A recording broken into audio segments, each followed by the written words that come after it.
Yang juga jadi sorotan saudara, setelah polisi menangkap 15 tersangka kasus pembunuhan kepala cabang bank, fakta baru terungkap, yakni dugaan keterlibatan oknum TNI.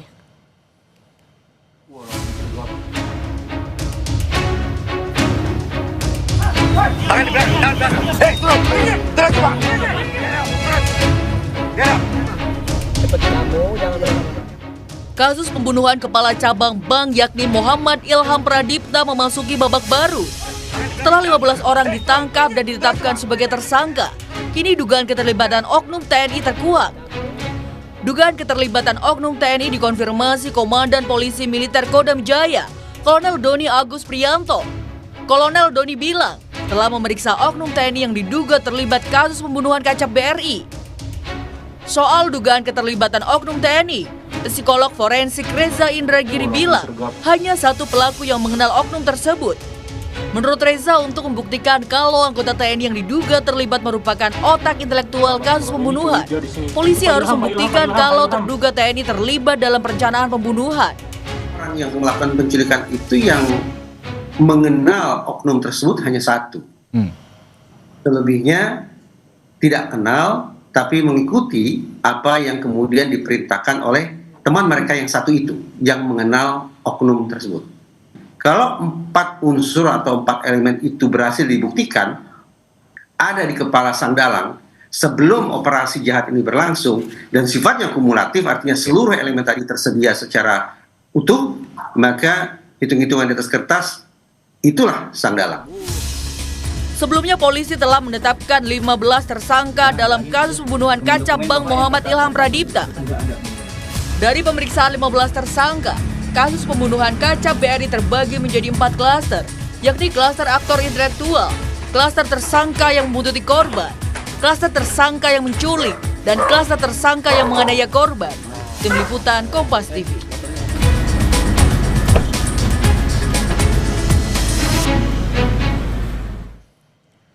Oknum TNI diduga terlibat dalam kasus pembunuhan kepala cabang bank. Apa peran oknum TNI ini dalam kasus? Kita akan bahas bersama pengacara salah satu tersangka, Adrianus Agal, dan Kabareskrim periode 2008-2009 Susno Duaji. Selamat petang semuanya. Selamat petang, Mbak. Selamat petang para pemirsa, Pak Adrianus. Saya ke Bang Adrianus dulu ya. Bang Adrianus, klien Anda menyebutkan apa, menjabarkan sejauh mana keterlibatan dugaan oknum TNI kepada Anda? Oke, baik. Terima kasih.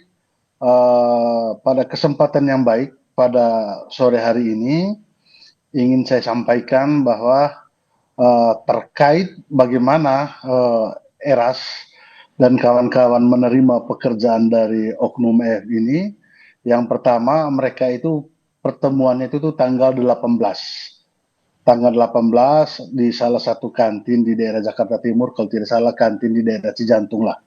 Itu terus dilanjut dengan pertemuan di tanggal 19, itu di situ pembicaranya untuk mengenai pekerjaan untuk menjemput paksa seseorang. Gitu, di mana dalam komunikasi itu dibicarakan oleh oknum EF ini, dia bilang, Eras, pekerjaannya nanti kamu untuk menjemput paksa seseorang, nanti setelah kalian jemput paksa, kamilah yang akan mengantarkan yang dijemput paksa itu ke alamat di Bogor. Nah, si F inilah yang meyakinkan bahwa yang mengantar pulang itu adalah F dengan tangan kanannya si bos. Nah, terhadap tangan kanannya si bos, Eras dan kawan-kawan juga tidak mengenal. Mereka hanya menerima pekerjaan ini dari F.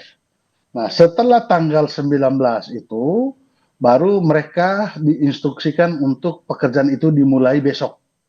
Keesokan harinya itu tuh tanggal 20 ya. Gitu. Nah, pada saat tanggal 20, nah melalui pesan telepon, WA atau apapun semua, Eras dan kawan-kawan diarahkan melalui tim pengintai itu tuh untuk diarahkan di Lotte Mart di daerah Jakarta Timur. Nah, itu sudah waktu siang. Dari waktu siang itu mereka menunggu di dalam mobil itu tuh atas arahan dan perintah dari F itu untuk menunggu stay di mobil itu kurang lebih 3 atau 4 jam. Oke, Bang Adrianus, Tapi tahu dari mana kalau yang menyuruh itu adalah oknum TNI? Pakai seragam kah atau ada atribusi lain yang bisa mengarah ke sana? Nah begini, perkembangan waktu sekarang ini kan baru kita berbicara ada yang namanya oknum TNI. Tapi yang sebenarnya bahwa sebelumnya tersangka adik kami Eras sudah mengenal karena beberapa kali main di tempat kerja di Eras begitu. Nah, tapi pada saat waktu pekerja seperti itu tidak ada bilang pakai baju seragam atau apapun semua, tapi mereka mengetahui bahwa mereka ini oknum lah. Itu Oke. artinya biar lebih nyaman kita berbicara oknum di sini ya. Oke, TNI Itu mana Bang Adrianus Matra? saya tidak bisa menyebutkan seperti itu. Saya hanya mau mengungkapkan nanti di fakta persidangan, Oke. karena saya juga sedang mengajukan justice kolaborator juga terhadap Oke. perkara ini. Oke, nanti kita bahas ke sana, tapi saya mau ke Pak Susno dulu. Pak Susno, ini kan sudah bergulir, sudah 15 tersangka juga yang ditangkap, tapi kasusnya kayaknya belum terbuka terang benderang semuanya. Apa yang membuat polisi hati-hati? Apakah dugaan keterlibatan oknum TNI juga yang bikin hati-hati? Ya, baik sekali ya. Jadi informasi yang disampaikan oleh penasihat hukum daripada salah satu tersangka yang katanya sampai saat ini tersangka itu adalah sebatas kejahatan untuk menjemput paksa atau penculikan ya. Nah, apakah betul sampai penculikan atau juga tahu akan dibunuh itu tergantung hasil penyidikan nanti. Tetapi sudah didapat suatu informasi yang sangat baik bahwa ada keterlibatan pihak lain yang dikatakan adalah oknum daripada TNI. Nah, TNI apa dan siapa, inilah yang perlu diperjelas oleh penyidik. Dan ini karena disampaikan oleh penasihat hukumnya dan penasihat hukum dapat dari tersangka, saya kira ini harus didalami. Dan yakinlah kalau itu benar dari salah satu TNI kan ada 3, darat, apa laut, apa udara.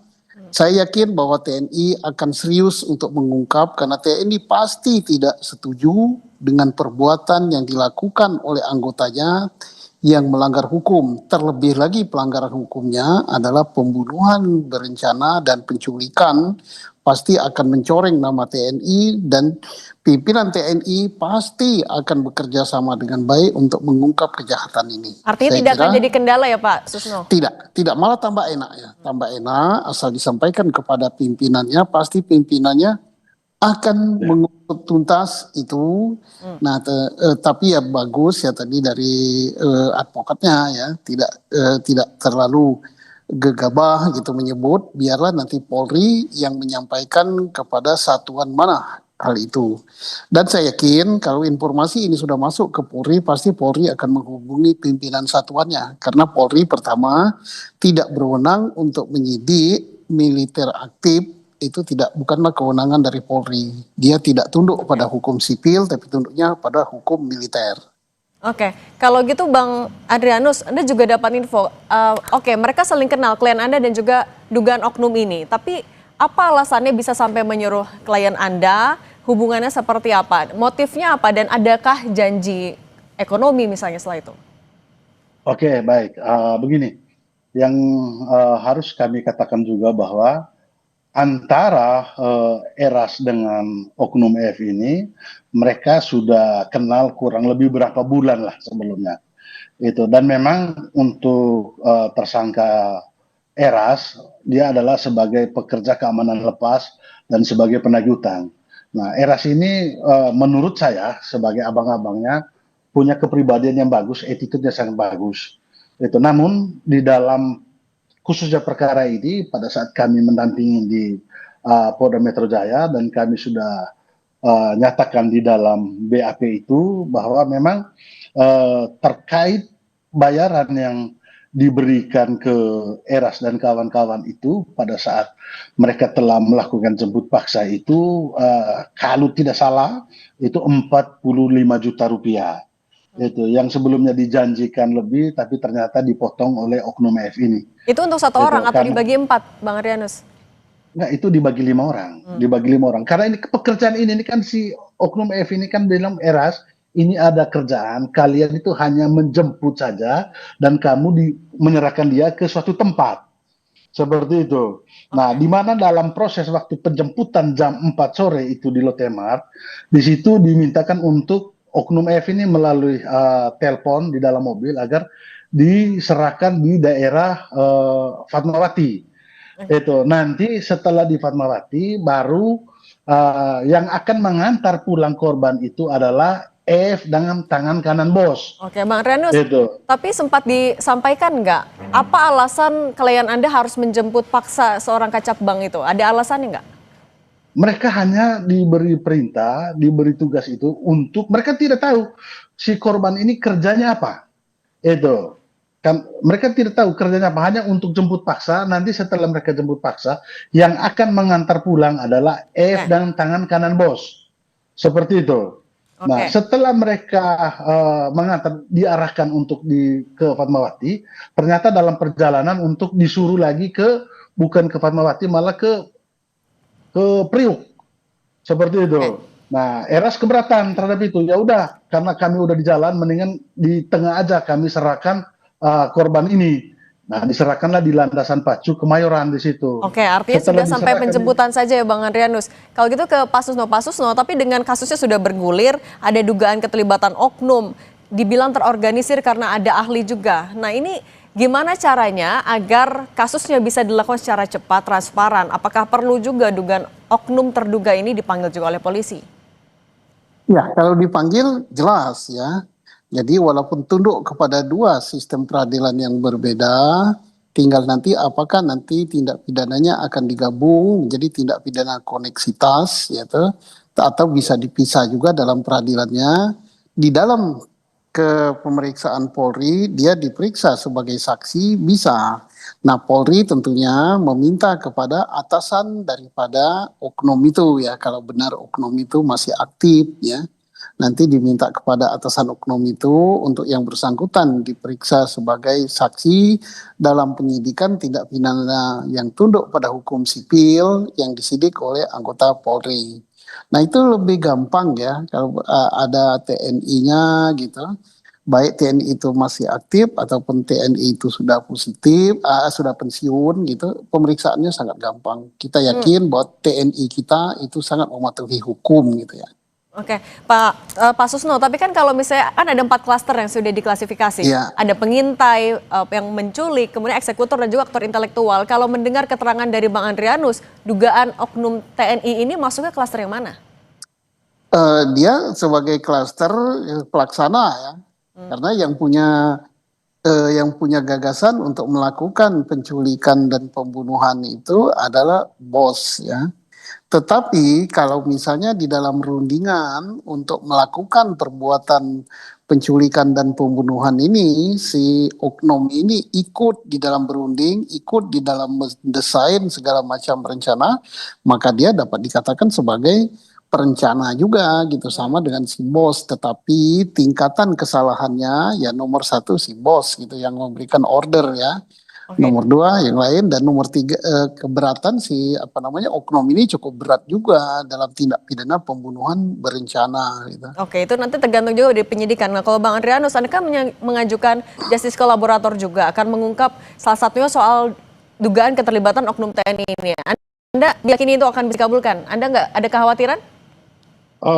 Tentunya kita meyakini itu ya, artinya dengan alasan itu juga kan bahwa akan membantu klien kami untuk pertama mengungkap fakta yang sebenarnya, dan yang kedua itu tentunya sebagai kami penasihat hukum akan meringankan klien kami, tapi nanti akan dibuktikan semua di dalam persidangan dan majelis hakim pasti akan melihat bahwa apakah GC yang kami ajukan ini akan membantu, tapi kami tetap akan berharap seperti itu, tetaplah majelis hakim yang akan menilai dan memutus. Karena per kemarin sudah perpanjangan penahanan sudah 20 hari, ini 40 hari. Saya berharap ini segera di proses persidangan. Seperti nanti kita akan pantau juga perkembangan bagaimana. Bang Adrianus Agal dan Pak Susno Duaji, terima kasih sudah berbagi bersama kami. Sehat selalu semuanya. Baik, terima kasih. Selamat sore.